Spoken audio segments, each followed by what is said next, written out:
Alright everybody, welcome back to another video with Redhead and Dreadhead. And today we're going to be talking about the Fantastic Four First Steps, directed by Matt Shakman. Definitely a great installment into the MCU and into this new phase of works that we have going on with Marvel's live action installments. So let's get into this review.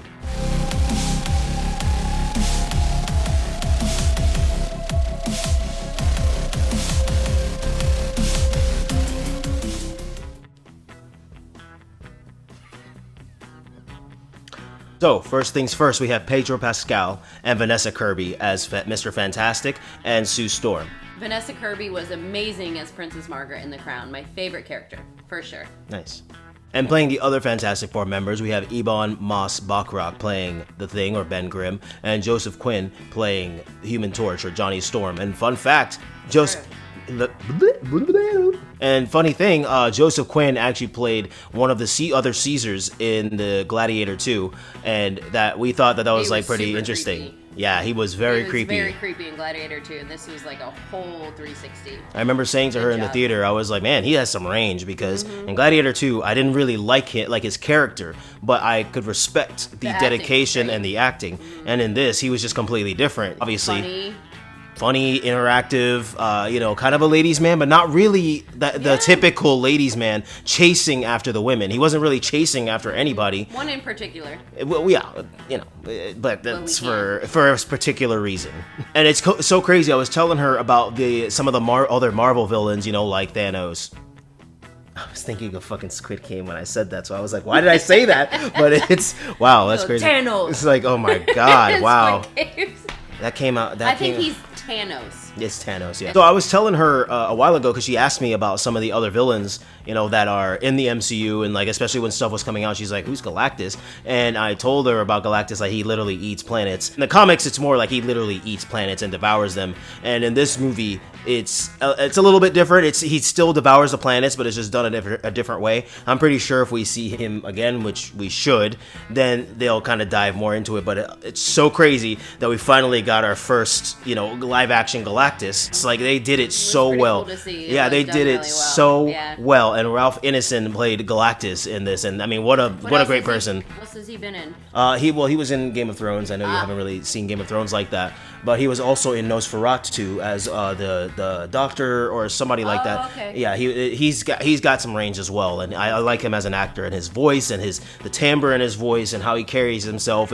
It's fitting. Yeah. So of course we have the Silver Surfer in this movie, and fun fact, she was great. She was absolutely phenomenal. Julie Gardner really did a great job with her, and funny enough, there are female Silver Surfers in the comics, so this isn't a woke movement like a lot of people online are trying to make it seem like, or why are they gender swapping? Like, clearly these people don't read comic books. Even my girlfriend who doesn't read a comic book, she was like, I'm sure there's got to be something where there's a female Silver Surfer somewhere. Like, she had an open mind about it. I haven't seen the new Little Mermaid either. Yeah, she hasn't seen the new Little Mermaid, but obviously there are things that can be tailored to certain things. So it's crazy that some people just don't Google or read things, but hey, whatever. I mean, she was great in Ozarks, Inventing Anna.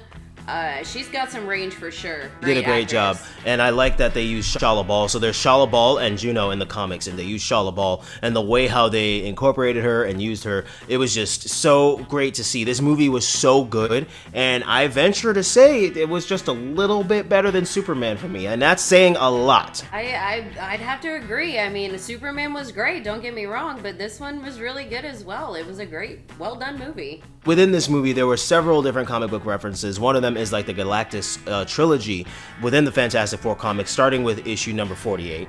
They incorporated some of that, and they also incorporated the Ultimate Fantastic Four comics. And there's many other comics that they used and drew references from, costumes from, but we'll get into that in another video. If the costumes were more of a comic book, because they were a little bland at first for me, but then they're very original, very down to the point, blue and white. So she was wondering earlier in the movie of is this incorporated with the current timeline of Marvel movies? And no, so the current timeline we have is Earth 616, and this one is Earth 828. So this is a completely different and alternate universe. And if you've seen Thunderbolts and the end credits scene of Thunderbolts, which we're gonna rewatch that movie. She doesn't really remember it, so we're gonna rewatch it. But there's an end, the end credits, and so obviously somehow, some way, things get incorporated. And yes, I'm geeking like a little schoolgirl because because like now I want to know. Well, then I guess we're just gonna have to rewatch it, honey.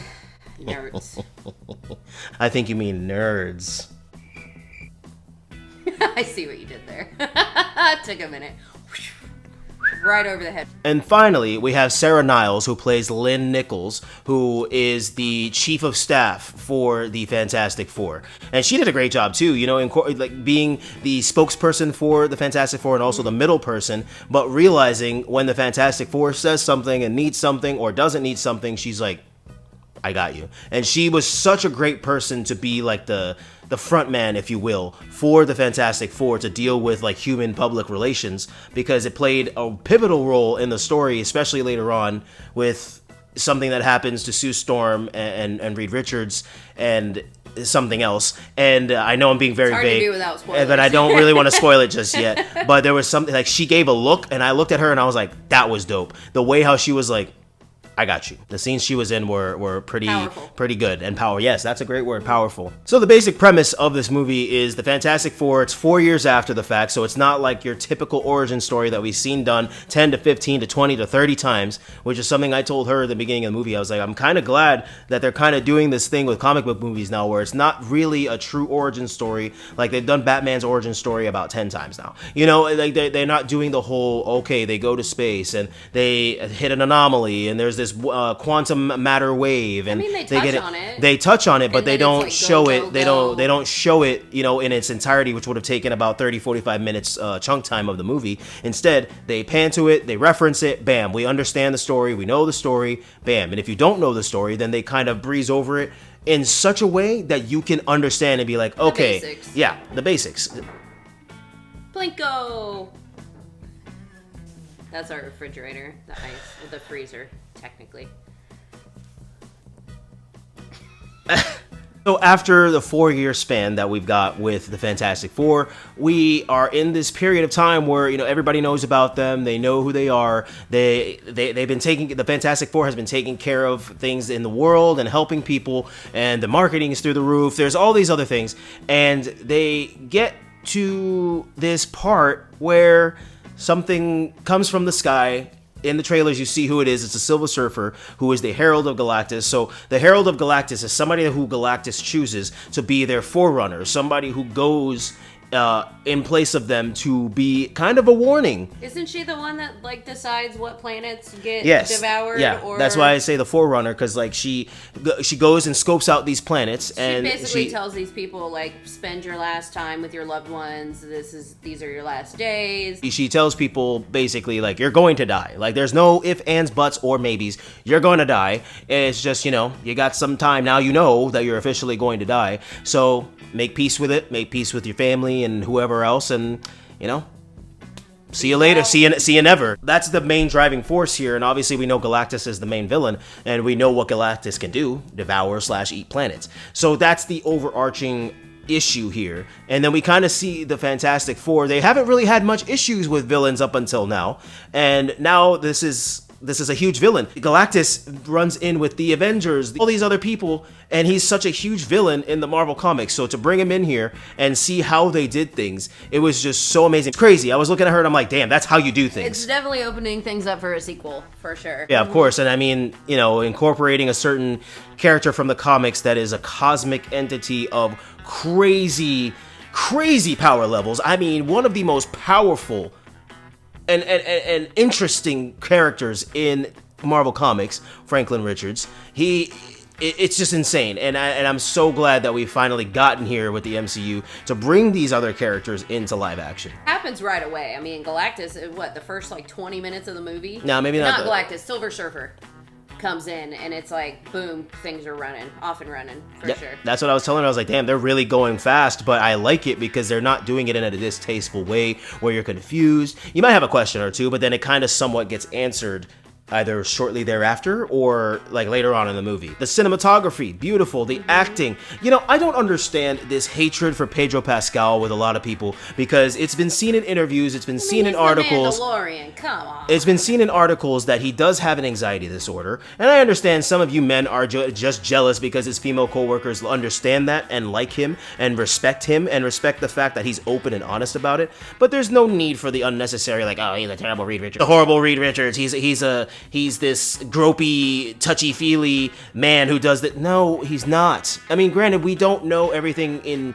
particular, but if there's several different co-stars of his validating and saying, we love him, we understand, and we stand with him, and we respect him, shut up. Just shut up and worry about your own life. Like, I don't understand. Shit really. Rant there. Yeah, it just pisses me off, bro. I honestly have never even heard any of this. People are so annoyed. They're like, "Oh, Pedro Pascal's in everything." Maybe did you consider that maybe because he's talented. He's very talented and he's good to work with and easy to work with. Easy like, to work with. Touching back to the cinematography, I will say some of the CGI did look a little bit wonky at times and a little cheesy, but. Can I say baby? Was the baby CGI? Was that a real baby? No, There were scenes where I'm like, wow, that up close it looks like a real baby. But then there are a few scenes where I'm like, where it's like doing certain things. I think majority probably mixed it together. I think majority of it is CGI. Maybe using the basis of a real baby, but majority of it is CGI. Some of the CGI looked a little cartoony, but again. Same thing with Superman. It's like from a comic book. It's a comic book movie, and people, you know, talk about how, oh, wow, that looks too cartoony. And it's like there's sometimes where things, not in this movie in particular, I just mean in general, sometimes things do look a little too cartoony. I will say in this, sometimes things did look a little too cartoony, but it works. That's what I mean.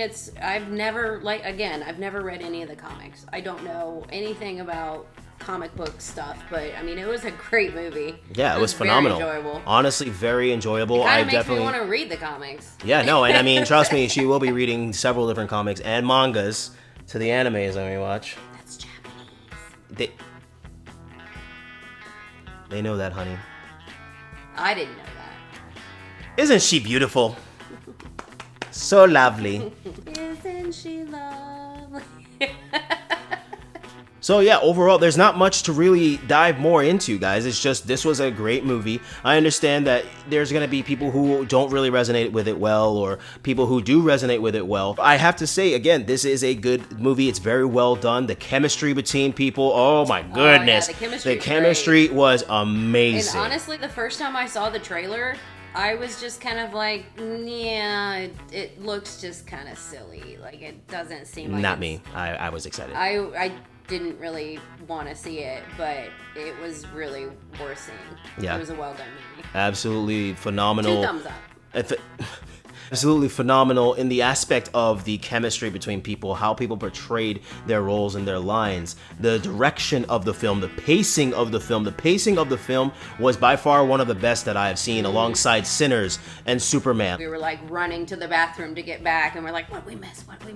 And honestly, like, we chose a great time to go to the bathroom because it was like more slower points where they were talking and explaining things. But even then, there were times where you probably it was good, it was, what am I trying to say? It was good script work. It was good writing. Conversation. Was good conversation. Yeah, so even those downtimes, it was still interesting. Honestly, there's going to be people, you can never please everybody. So there's going to be people who are going to hate on it even before they see it, or if they even ever see it, they're still going to hate on it because they're keyboard warriors who like to feel validated. There's people who are going to love it, and we're amongst those people who really enjoyed it. And I will say there's a little bit of issues. Again, you know, some of the CGI was a little off. Sometimes the jokes were... No, I can't even say that because the jokes were great. The humor was great. It wasn't too much humor, and it wasn't not enough humor. I mean, it was just right. Yeah, it was a great balance. What I really liked about this one for me was Ben Grimm, yeah. Guy. In the first movie with Jessica Alba, he was more, when he turned into the Thing, he didn't want to see people. He was you know, conclaved into, I don't want to be this person. But in this movie, he was like all for, you know, he's picking up these cars for these kids, and he's showing off, and he's talking to the neighbors, and he's out and about, and he loves who he is. So for me, that was kind of like a full circle thing. I know the character before really did not like who he was. And understandably so, just because that Fantastic Four, that was, again, within the first a few months to a year of them having their powers, whereas this one, it's 4 years later. So who knows, that the thing could have went. Maybe he could have gone the through thing that. could have gone through That's that, but at true. the same time, I do agree with you that like I do like the different touch of. He was trying to like hide himself in the first one. Remember, with like the hat and he didn't want people to see him. And I can't imagine being a person being turned into a big rock formation. You don't want people to see you. But in this one, he was just gung ho. Yeah, it was really well done. Like and I have to say the chemistry, like I said and we said, the chemistry all around was great. But I think the chemistry between Johnny and Ben was probably some of the best. Some of the best, because they are like two buddies and they just gave each other crap the whole time, just like how two brothers would do. And I love that because it's like they call them the first family for a reason. And I really enjoyed the family dynamic with these characters. It was an enjoyable time at the movies with my superhero.